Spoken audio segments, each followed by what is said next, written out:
Namo Bhagavate Vasudevaya. Om Namo Bhagavate Vasudevaya. This morning we are reading from Srimad Bhagavatam, Chapter 9, Canto 9, Chapter 10, entitled The Pastimes of Lord Ramachandra, Text 15. Kamam prayahi yahi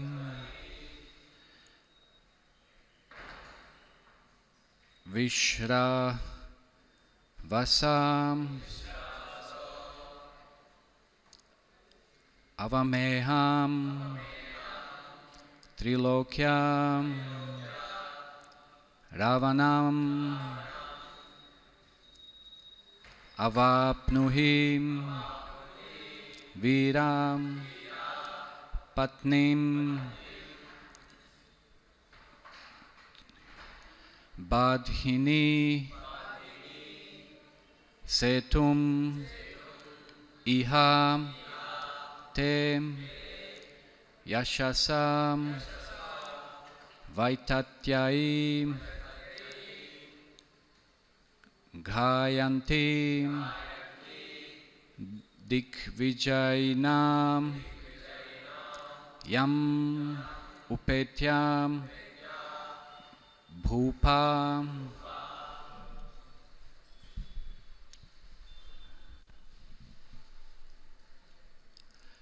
Kaman prayahi yahi vishravaso vamehyaham. Kaman prayahi yahi vishvaso vameham. Trilokya ravanam avapnuhi virapatim. Trilokya ravanam avapnuhi virapatim.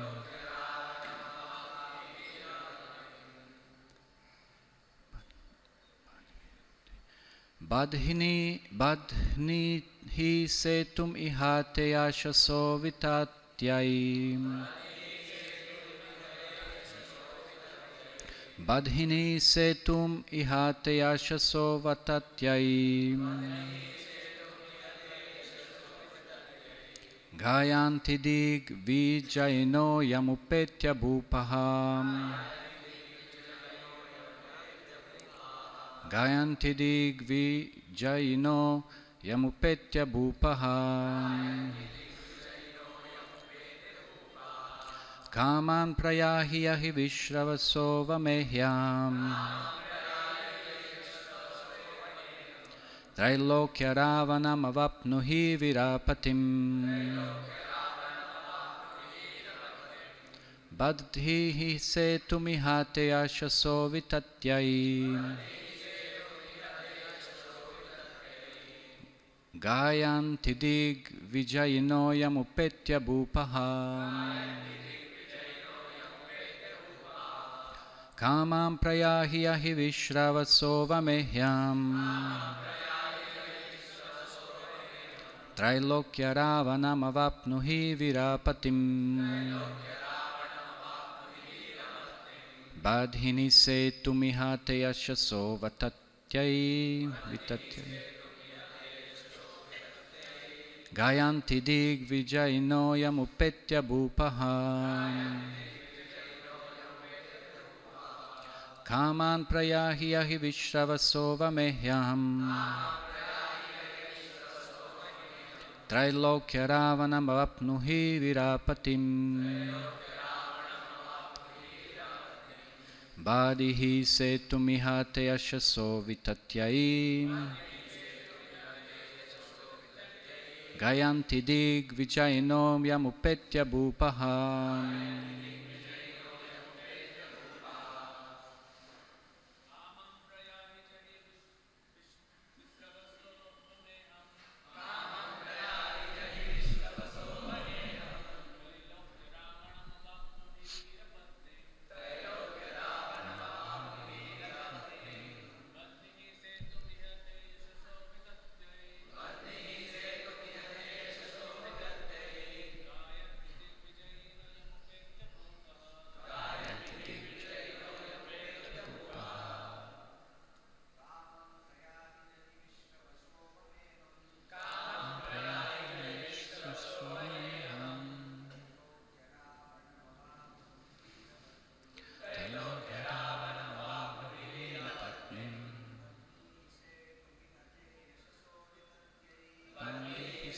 mihate ashaso vitatyai. Gayanti devi chainoyam upetya bhupa.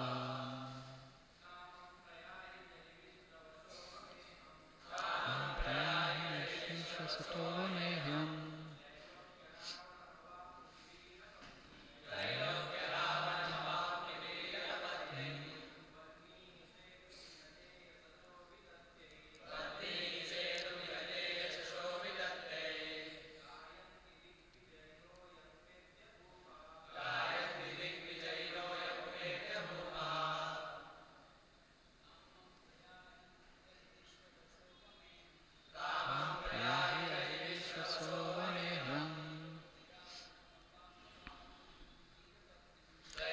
Ravanam avapnuhi virapatim.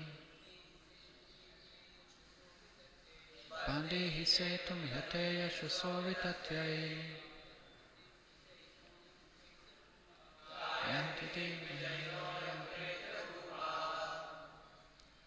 Mataji?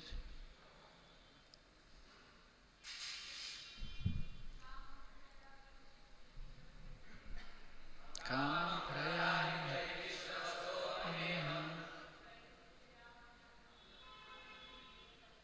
Trailokya Ravanam avapnuhi virapatim. Pandehi setum ihateya shasovitatyai. Gayanti devi chainoyam upetya bhupa. Kamam, as you like. Prayahi, you may go over my water. Jahi, just conquer. Vishravasa, of Vishrava Muni. Avameham, pollution, like urine. Trailokya, for the three worlds. Ravanam, the person known as Ravana, the cause of weeping. Avapnuhi, regain. Vira, O great hero. Patnim, your wife. Badhini, just construct. Setum, a bridge. Iha, here, on this water. Te, of your good self. Yashasa, fame. Vitatyai, to expand. Gayanti, will glorify. Digvijayinam, great heroes who have conquered all directions. Yam, which, bridge. Upetya, coming near. Bhupaham, great kings. Translation and purport by His Divine Grace A.C. Bhaktivedanta Swami Srila Prabhupada.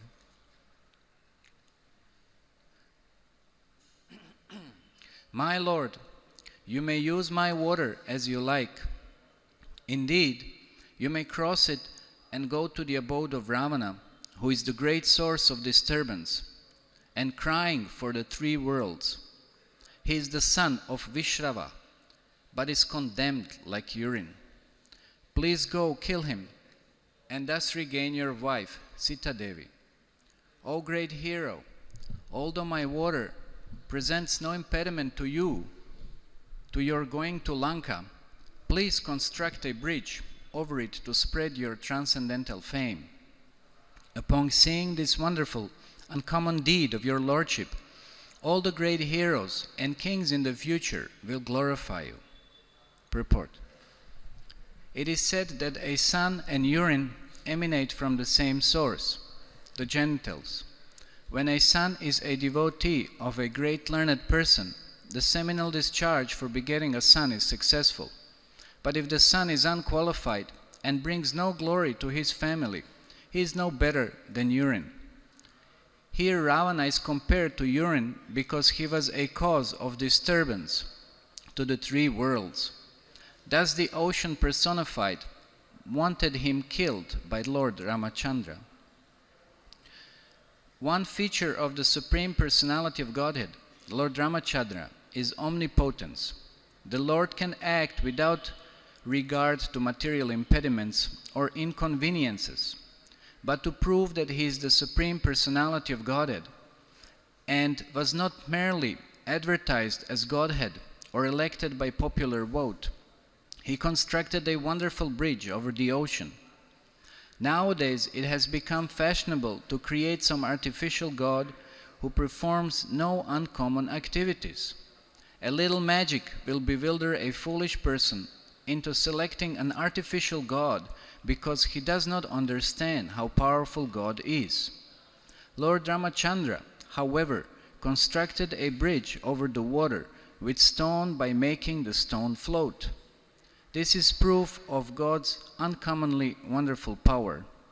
Why should someone be accepted as God without displaying extraordinary potency? By doing something never to be done by any common man. We accept Lord Ramachandra as the Supreme Personality of Godhead because he constructed this bridge. And we accept Lord Krishna as the Supreme Personality of Godhead because he lifted Govardhan Hill when he was only 7 years old. We should not accept any rascal as God or incarnation of God, for God displays special features in his various activities. Therefore, the Lord himself says in Bhagavad Gita 4.9, Janma karma chame divyam evam yo veti tatvataha tatvadeham punarjanma naitimam etiso Arjuna. One who knows the transcendental nature of my appearance and activities does not, upon leaving the body, take his birth again in this material world, but attains my eternal abode, O Arjuna.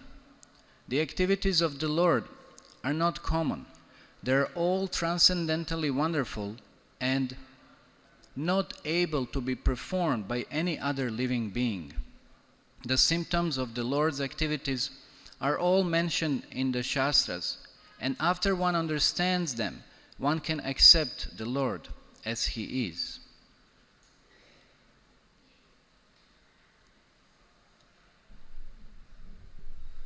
Om Jnanatimirandasya Gyananjana Shalaka Chakshurunmilitam Yena Tasmai Shri Gurave Namaha.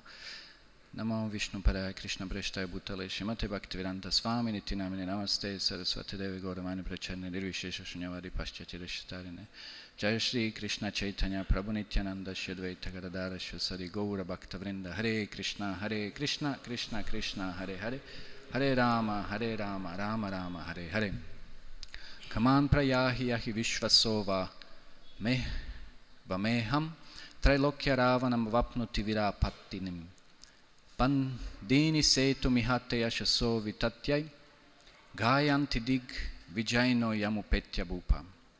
My Lord, you may use my water as you like. Indeed, you may cross it and go to the abode of Ravana, who is the great source of disturbance and is crying for the three worlds. He is the son of Vishrava, but condemned like urine. Please go kill him, and thus regain your wife Sita Devi. O great hero, although my water presents no impediment to your going to Lanka, please construct a bridge over it to spread your transcendental fame. Upon seeing this wonderfully uncommon deed of your lordship, all the great heroes and kings in the future will glorify you.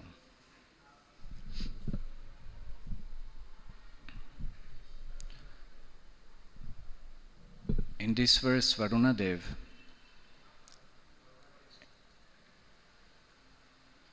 is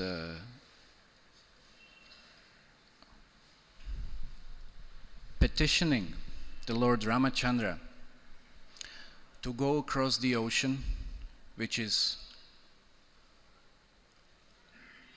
given to him as the place of reigning over, and retrieve his wife Sita Devi, who has been taken by Ravana and kept within the Lanka. So Varunadev, accepting now the supremacy of Lord Ramachandra as the Supreme Absolute Personality, is petitioning again Lord to perform the most wonderful deeds that nobody else could perform and establish his position as the Supreme Absolute Truth. For the Lord there is nothing unusual that cannot be performed. For him there is nothing usual that cannot be performed. He can perform any kind of activity. And he is not bound by any kind of limitations, because he is unlimited. For us who are limited, it is very difficult to conceive somebody who is unlimited. And this is why we many times struggle to understand the position of the Supreme Absolute. Because we are just so minute, so insignificant. And when being presented with something that is vibhu, something that is enormous, something that is great, something that is so wonderful, we have difficulties to conceive of that opulence of the Lord presented in any kind of form. This is why Krishna, even in Bhagavad Gita, presents his opulences to Arjuna, saying that all of these different opulences that he has enumerated throughout the 10th chapter, and some even earlier, they're just a spark, a kamsha, little spark of my glory.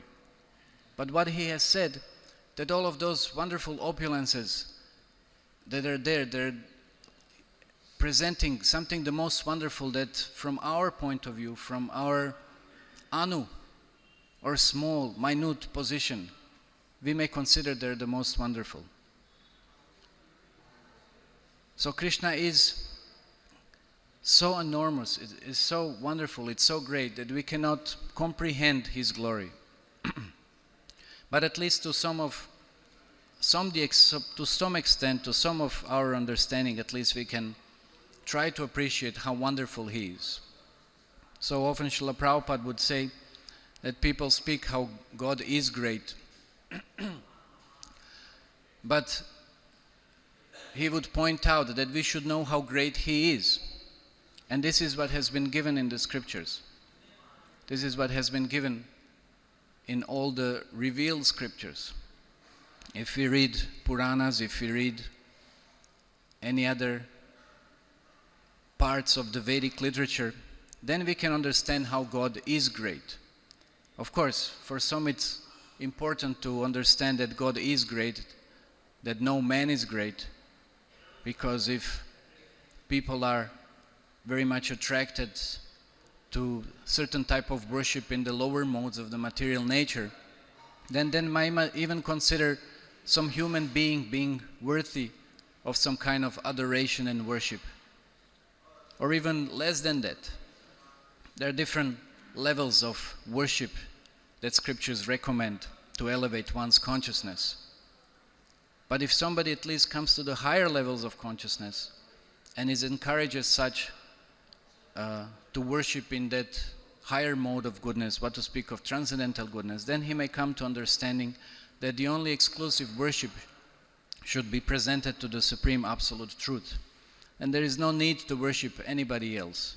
There is no need to worship 33 crores of the demigods, because ultimately you can't worship them all at once anyway. So therefore, to expand and to establish the glories of Lord Ramachandra, Varuna is petitioning him to now cross over the ocean in such a magnanimous way, in such a wonderful way, in such an amazing way, that it will remain as a testimony for the future generations, for all the kings, for all the humanity, for all the demigods even, and establish that Lord Ramachandra is the Supreme Personality of Godhead. When Krishna also spoke Srimad Bhagavatam, he didn't just speak the Bhagavad Gita as any ordinary narration. He spoke Bhagavad Gita, and within Bhagavad Gita, he displayed his universal form. What does that mean? What does it mean to display the universal form? Again, to establish Krishna's divine position, so that nobody in the future can claim to be equal to him. Asam urdva. Nobody is equal, nobody is even greater. What to speak of being greater than the Supreme Personality of Godhead? So, Lord establishes his position as the Absolute, so that there is no mistake, so that there is no even any kind of offense on the part of any kind of person approaching the revealed scriptures. Because if that would be the case, then the progress on that path, devotional path, would be obstructed by mistaking the Lord to be just like any ordinary personality. Of course, due to envy, due to demoniac nature, like we see in the case of Duryodhana, even when Krishna many times displayed extraordinary features and qualities, Duryodhana wouldn't accept his supremacy or his divine position. Like we know, when Krishna came as a messenger of Yudhishthir, negotiating and actually trying to settle peacefully the dispute between the Pandavas and the Kauravas, and the Kauravas created an enormous hole on top of which one throne has been placed for Krishna to sit and convey the message. And then when Krishna sat on it, they plotted that he would just sink down into that hole, and they would close that hole, and without Krishna, therefore, Pandavas would be helpless. And they would just regain whatever, Duryodhana would gain whatever he wanted to gain. So Karna, Shakuni, Duryodhana, everybody very joyfully accepted that proposal, and they created such a circumstances and constructed that kind of a seat upon which Krishna was to sit. So when Krishna did come and when Krishna did sit, he just kind of sank down along with that seat into that hole, and they quickly covered it up, and they rejoiced happily that now Krishna is no more, and now we can execute all of our plans. But then, after a while, the whole place started trembling and shaking, and then the giant peacock feather emerged from the ground, and then with the giant peacock feather, then even more larger head of Krishna started emerging, and Krishna just appeared there in front of everyone, terrifying them. And Duryodhana had some second thoughts about understanding who Krishna was. But as we know, in case of Kamsa, as soon as he met later on with his ministers, or Duryodhana with his associates, those thoughts have been immediately contaminated. And as earlier, he started again considering, his own selfish interests, disregarding the experience that he had, along with everybody else. So that kind of a contaminated vision that was there, although in spite of understanding some glories, some parts of the glory of the Supreme Personality of Godhead, becomes contaminated in certain type of association. So this is something that clouds or eclipses the understanding of the Supreme Personality of Godhead. But still, in spite of such kind of influence of the lower modes of material nature, or the lower qualities that everyone somehow or other possesses to major or minor degree in this conditioned material world, still the Lord nevertheless displays various pastimes through which he is trying to draw the conditioned souls towards himself. Because what the conditioned souls ultimately desire, they desire whatever Krishna possesses actually, and everything else is just a pale reflection. So to attract them in so many wonderful ways through his pastimes, through his appearance, Krishna performs all these pastimes just to regain them back into the spiritual world. So in spite of so many misunderstandings of Krishna's position, Krishna nevertheless still performs all these wonderful deeds, primarily to attract the conditioned living beings and to give pleasure to his devotees who are living in separation from his association. And then, of course, to handle the demons or re-establish the religious principles. These are secondary reasons for which Krishna appears. Paritranaya sadhanam vinasha chadushkitam dharma samstapanartha sambhavami yuge yuge. These are the secondary reasons, but primarily to give association to his devotees, to protect them from any kind of difficulties. This is why Krishna appears and performs these wonderful pastimes. So Lord Ramachandra also here, he performs the wonderful pastimes because his role is to play the part of a human being.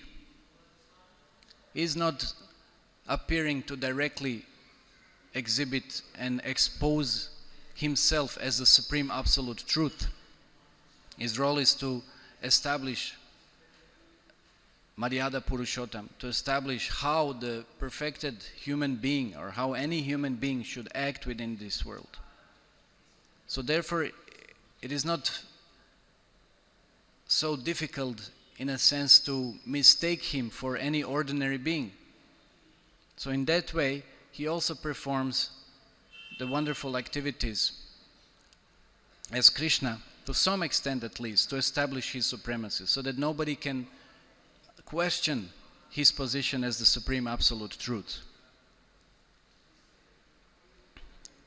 So this bridge that has been constructed and which Varuna here is pointing out, that this is something that would be the most wonderful thing. It's not just an ordinary bridge in a sense that maybe due to some engineering skills Lord Ramachandra was able to perform. No, it is something that is the most wonderful because those stones were not necessarily arranged in a particular manner that might be very fascinating, but those stones were floating on the water. And this is not a small tract of the vast ocean. It's quite an area to be covered, and quite a bridge. There is no bridge long as such. We don't hear, and even nowadays, that anybody could even think of constructing such a bridge. Yeah, of course, how would it be possible? So Lord Ramachandra, as mentioned in Ramayana, ordered everyone to write his name on all of those stones to enable them to float. So by the potency, by the power of his name, which we are all chanting daily, Hare Krishna, Krishna Krishna, Hare Hare, Hare Rama, Rama Rama, Hare Hare. Even stones, they can float. And stones can float.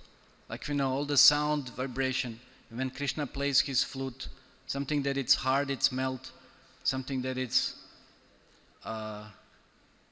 very soft and liquid can freeze, something that it's movable becomes immovable, and vice versa. So this is the power of that sound, the spiritual sound, the transcendental sound. So just by that, Lord Ramachandra performed such an amazing feat to construct a bridge for the whole army of monkeys to cross over to Lanka and fight the 10-headed demon Ravana. So he could have made so many other kinds of arrangement, of course, as well. But this was something that was also very wonderful, that was so amazing. And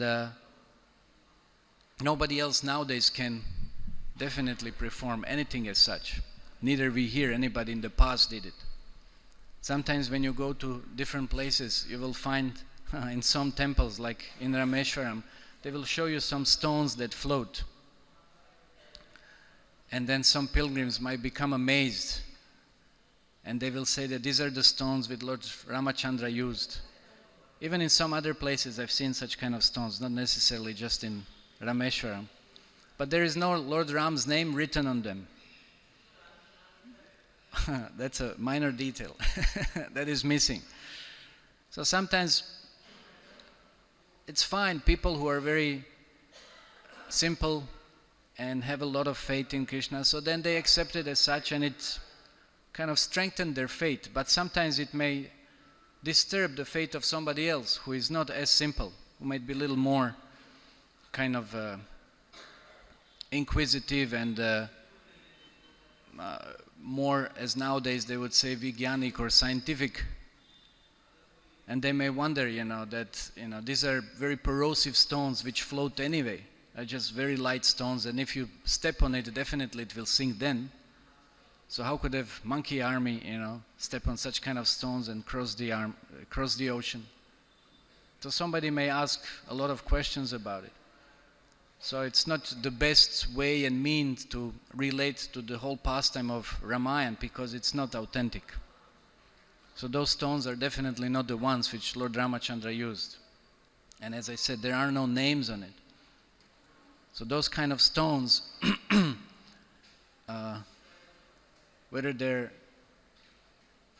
present or not, we cannot say. But those which they present in the name of those which used to be there, they are definitely not the ones. So, and of course, there is no Lord Ram's name, there is no potency. The Lord can manifest His potency and the Lord can withdraw His potency. And we don't have that potency ourselves. Maybe we may think we can write the name of Lord Ramachandra and then something will happen. But what is our potency? What is our potency of chanting Hare Krishna Maha Mantra?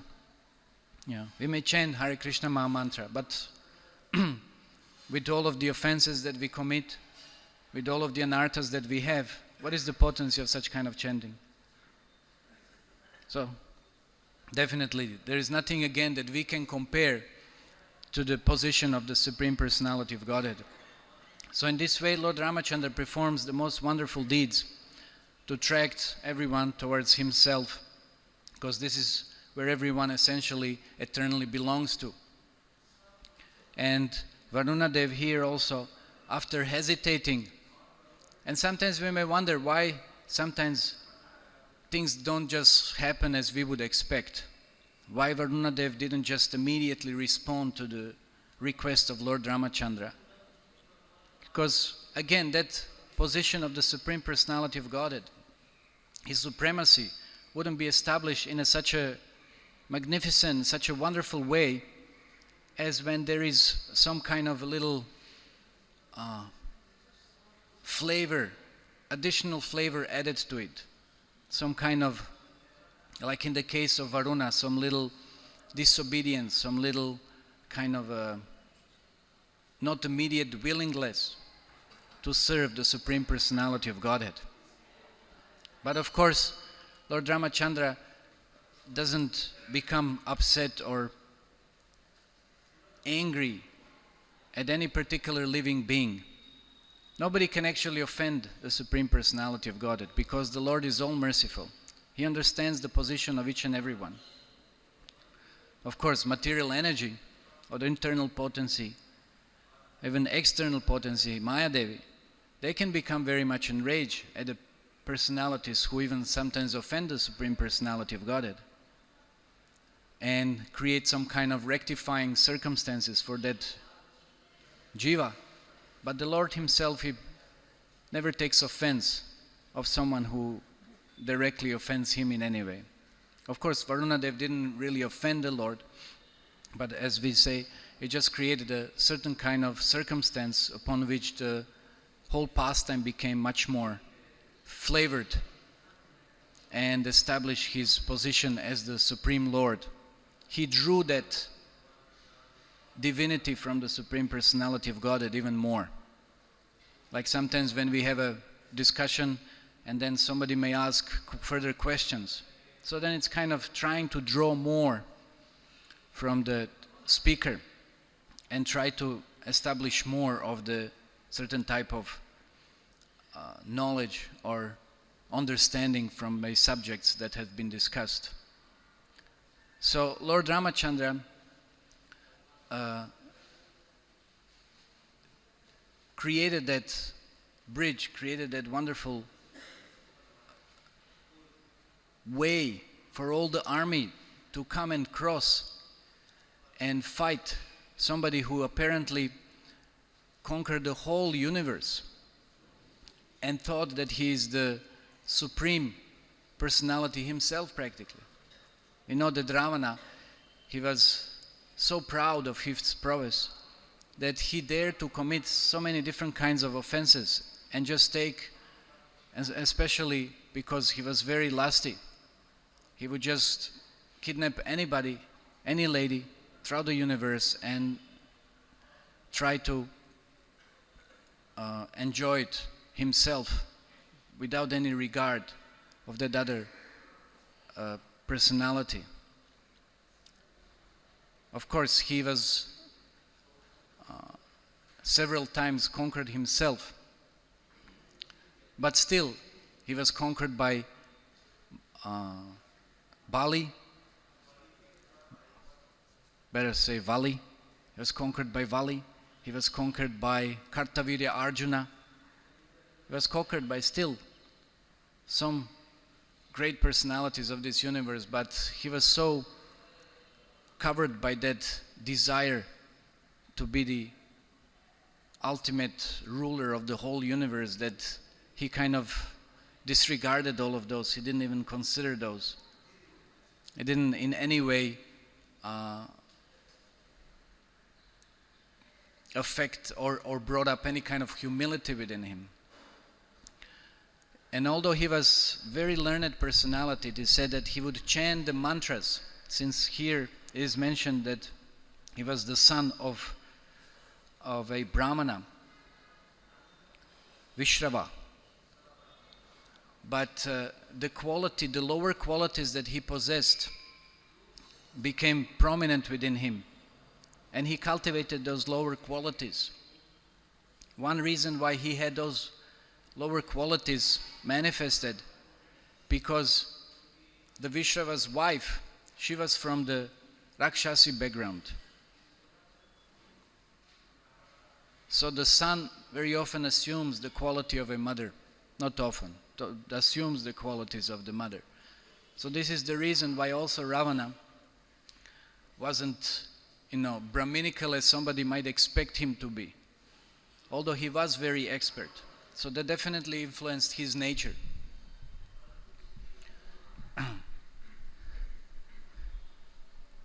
The son assumes the nature of a certain kind of mood and nature of a mother.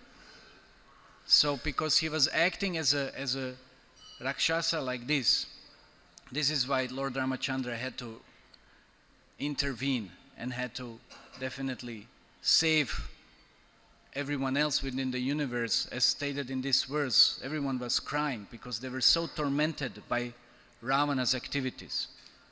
Although he did display some qualities of a Brahmana, he was known to be an expert chanter of the Vedic hymns. He knew all the Vedas.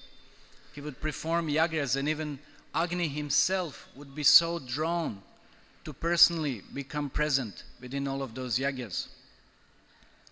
And it is explained that at some point he was warned not to bring his wife Sati because of Ravana's that particular lower nature. And even Ravana, he attempted to kidnap Sati, or maybe he even did. Not Sati, Svaha, sorry. Svaha is Agni's wife. Svaha is Agni's wife, yeah. Because Ravana was so lusty. So even in spite performing yajnas and chanting and so wonderfully being expert in all different kinds of religious activities, but the mentality, but the mood was actually that of a Rakshasa. So even nowadays somebody might be so expert in religious performance, but again, not knowing the ultimate cause, not knowing the Supreme Personality of Godhead, not having the proper mood, not having the proper understanding, there is no use of any of so-called wonderful qualities that one may possess. So this is why again Lord Ramachandra comes and he exemplifies what is that mood, what are the most wonderful qualities that one should have in order to go home, back to Godhead. So one definitely, as Srila Prabhupada is pointing in this verse, he is stressing the janma karma chame divyam evam yoveti tatvataha tyaktadeham punarjanmam naiti mam eti. So Arjuna, one should know about the qualities, pastimes, and not ordinary position of the Supreme Personality of Godhead. Then only one will not be subject to repeated birth and death. And one will go to that, the most wonderful transcendental abode. So it is not just about the skills, like which Ravana possessed. Ravana possessed. For some he is the Lord. In Tamil Nadu, there are some even temples dedicated to Ravana, because they think he was from south. So they worship Ravana. That is there. Anyway, of course he was not. It's actually stated that he was somewhere from Noida and came down south to Lanka. Actually, Kuvera is from Lanka. Kuvera has been granted this whole Lanka by Lord Shiva. But anyway, so the mood has to be appropriate, the understanding of the supreme absolute position of the Lord. Like Ravana, we know he was also a great worshipper of Lord Shiva.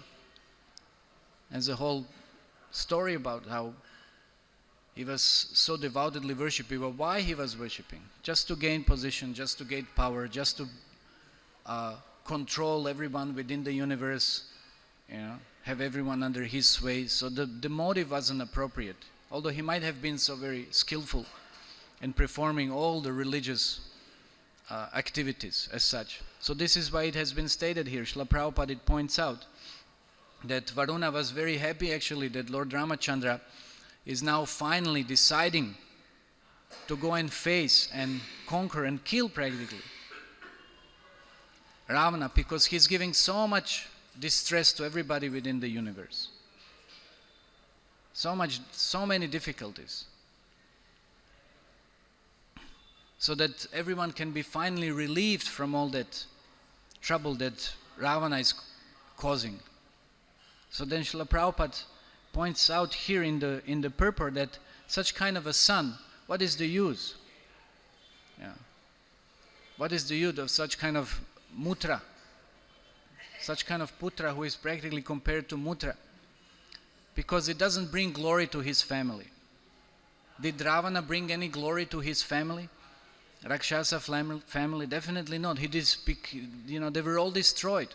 Like we know in Kurukshetra, Duryodhana, what he did, not even a single Kaurava remained.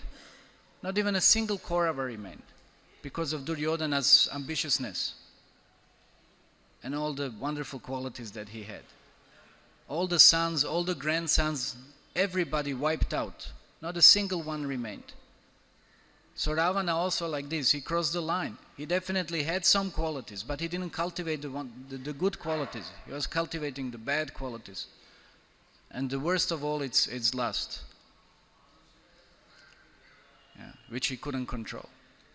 So all of his family practically became destroyed. Only Vibhishan, who was a devotee of the Lord, he remained with some of his few faithful followers, and they remain on the island of Lanka. So this is what Srila Prabhupada is pointing. What is the use of such kind of a son who doesn't bring glory to his family? And what is the glory? Is it the glory nowadays to have a lot of money? What people think? Is it the glory to have some good job? To be, situated? Is it the glory to have 10,000 degrees? What is the glory? This is what people mistake, that this is something very glorious. And what is it glorious? It's just amazing. And any kind of educational institution nowadays, how much, everywhere in any sphere of life, there's how much corruption and how many horrible things are going on. So even something that it's gained on the material plane has no value. And what to speak about the means through which such kind of positions or wealth or any kind of affluence has been gained. So neither the position itself, neither the means, they're all just completely can be compared to this kind of mutra stage. And have nothing to do with the Supreme Personality of Godhead. Absolutely nothing. And one place that sometimes I go and we have some programs and discussions. Some of the students, they said how one professor is giving them so much trouble. They have to pay, every semester they have to pay 20,000 rupees if they want to pass that particular exam. Everyone, without fail. And what is the most wonderful, the HOD knows, so many people know, but nobody can do anything because this person is supposedly very senior professor, and he's extracting additionally so much money from the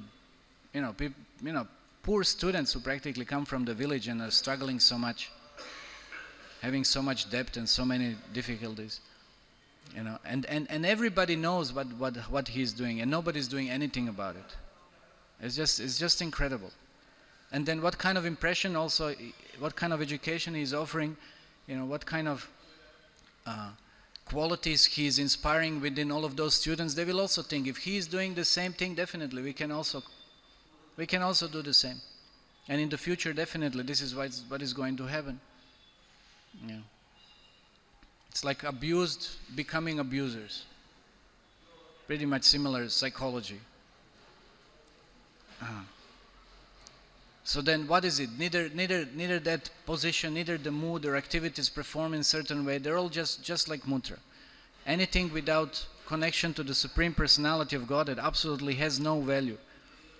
Absolutely has no value. Like Prabhupada would say, even if something is so good, it's just like so many zeros. Absolutely no value. But everyone is so enamored and everybody is so illusioned about those so-called material achievements performed in such a unethical ways and ungodly ways. And they don't realize how all of those will lead to certain type of reaction sooner or later. And then where's the question of being happy and shubh and labh within this material world. So like this, any kind of son that nowadays so many parents are hankering after, it's not going to bring any glory to that kind of family. If they're not devotees of the Lord, what is the use of any kind of so-called external material position? And we know how often, what usually the parents discuss with other parents, just glorifying their sons or daughters or whatever. That's mostly the conversation. Just to enhance their position in some way or the other within the society. And the most common objection is always, what will other think? What will other think? If somebody starts practicing, yesterday one boy, he didn't come at some little program, he didn't come because his parents are so adamant that he should not come to the temple. So he wrote me a letter, I can't come because his parents in the hostels have, in some place that he stays, have instructed everybody else to take all of the books from him, and he shouldn't come to temple, he shouldn't chant, he shouldn't do anything in relationship to spiritual life. It's just amazing what kind of mentality is becoming so more prevalent, complete, almost kind of Ravana mentality. So what is the use? How will that family become glorious family? Only by the mercy of Krishna, or the mercy of their son or somebody who becomes a devotee of the Lord. It's only somebody who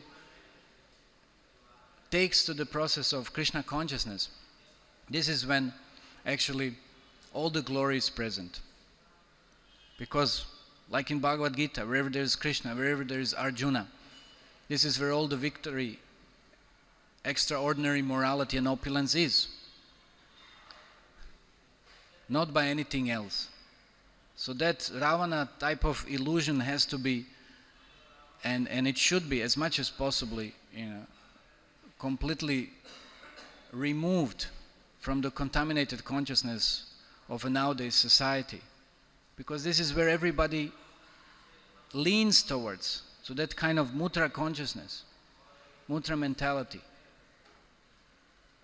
But fortunately, still there are some who have some inclination towards the spiritual life. And this is why, as in case here, Lord Ramachandra performed such a wonderful pastimes, knowing that some few As Krishna says, Manushyanam Sahasreshu, whatever, even some few, even one person, but whomever. At least somebody will become attracted and start practicing spiritual life and bring glory to his family. And as we know, what is the most glorious? Like Prahlad Maharaj, Lord Nrsimhadev said, 14 generations back and forward, they'll all become delivered. This is the family which is glorious, not some family which establishes itself by so many unfair and horrible means. What is the use? It's just like maybe some apparent spark for a very short period of time, just a glimpse of time. There's no use of any of that. So the real glory, real purpose of existence is to become a devotee of the Lord. Otherwise the human form of life is therefore wasted. It has no use. So like we know, there is one wonderful pastimes, and today are the days of the appearance of Ramachandra Kaviraj and Gopal Bhatta Goswami. So Gopal Bhatta Goswami, once he was traveling on a pilgrimage in some different holy places on the northern side close to Haridwar, he came to one Brahmana's house, and then Brahmana didn't have a son. And he prayed to Gopal Bhatta Goswami, being a great sage, that please pray for me, and by your blessings, if I can have a son. And I'm promising that I will dedicate my son fully for the spiritual purposes, fully for spiritual life. That son, if by your mercy, if I get that son, then he will become fully spiritual. So then Gopal Bhatta Goswami gave him his blessings, and he continued his journey, his pilgrimage. He went to Nepal, as we know the story of gaining 12 Shalagram Shilas, of which one became Radharaman, manifested throughout the night. So then, after a while, when he returned to Vrindavan and started worshipping all the Shalagrams and Radharaman later on, he at some point, when he was returning from various kinds of activities to the place where he was staying, he just saw a young boy sitting at the doorstep. And then he inquired from him, "Who are you?" And then the boy pointed out, he said that, "I'm the son of such and such Brahmana. My name is Gopinath Pujari. And my father instructed me to come here and serve you." So this is something that it's very amazing. Because we hear in Lilamrita, Srila Prabhupada would also go to certain families and make that request, "Please you have so many sons, why don't you give me one? I will take care of him very nicely and he will become great devotee of the Lord." But nobody was ready to do that. Nobody was ready to do that. Yeah. So that Brahmana, he sent his son, and that Gopinath Pujari became Goswami, and for a lifetime he served the Radharaman deity. So this is a very nice outcome, very nice positive story. This is what the son, and this is what the father actually should be and should act as. This is something that's worthy of being a son and worthy of the glorifying that kind of family. So we'll just quickly mention few words about Ramachandra Kaviraj. He was also a very exalted personality. It is interesting, they're just kind of very connected. Both Gopal Bhatta Goswami and Ramachandra Kaviraj, they're connected through Srinivasacharya. Because Srinivasacharya, he was the disciple of Gopal Bhatta Goswami, and his disciple was Ramachandra Kaviraj. So Ramachandra Kaviraj was born in a Shakta family, and even when he received initiation from Srinivasacharya, he was still kind of very much discouraged, but he was very determined, pointing out to the position of Krishna as the Supreme Personality of Godhead compared to other demigods. And he was very handsome, he was very learned. Of course, he was Kaviraj. He was a very, very wonderful poet. And although his marriage has been arranged, but what is interesting, just after the marriage happened, he passed by the house of Srinivasacharya, where he was discussing Krishna Katha with some devotees, and they both became drawn towards each other. They felt very great affection. And then even after marriage, Ramachandra Kaviraj, he didn't remain at his house. He came back to the place where Srinivasacharya was and then stayed there overnight, very close by. But then next morning immediately met Srinivasacharya and practically remained very close associate also, completely focused in his on the spiritual practices. So the most known story or famous story about his many wonderful, glorious preaching activities was when the certain brahmanas became very upset with Narottam Das Thakur, and they plotted against him, trying to not to further encourage him and dissuade him from initiating other brahmanas who became drawn towards the purity of Narottam Das Thakur. So then they conspired practically with one king, Nrsimha, at that time in the region of that Keturi ground where Narottam Das Thakur was staying. So they sent the whole entourage of the king and with all so many brahmanas and scholars to try to defeat the Narottam Das Thakur, that he is not qualified and he should not initiate others. And then Ramachandra Kaviraj and Ganga Narayan Chakravarti, they set up the table with the pots and the pan just before they could, all the other scholars along with the king and brahmanas could enter that village. And you know the story, as they sent us some assistants there to buy the pots for the whatever they required, and they were all defeated. They started conversing very fluently in Sanskrit and presenting so many Shastric arguments. And inevitably also the leader of those brahmanas was very much opposing Narottam Das Thakur. He was also drawn in the debate and he was also defeated. So then they wondered who they were, so they presented themselves as disciples of Narottam Das Thakur. So they thought, if they're so glorious, what to speak about Narottam Das Thakur? And even that king that night, the Durga, who was his worshipable deity, she came and ordered him and said, "You have committed such an enormous, grave offense. You should immediately go and apologize. Otherwise, I'll chop you to pieces." And then the king that also became a devotee later on. So these are some of the glories of Ramachandra Kaviraj. So we'll stop here. Hare Krishna. Any comments or questions? Yes. Very much, Prabhuji, for enlightening class. Prabhuji, you mentioned about Ravana, how this Ravana have this material skills, and because of that material qualification, he has this controlling mentality, desiring for position was there. Prabhuji, we see in our life, although we have come to Krishna consciousness, but this tendency still exists that we desire for control others and grab positions.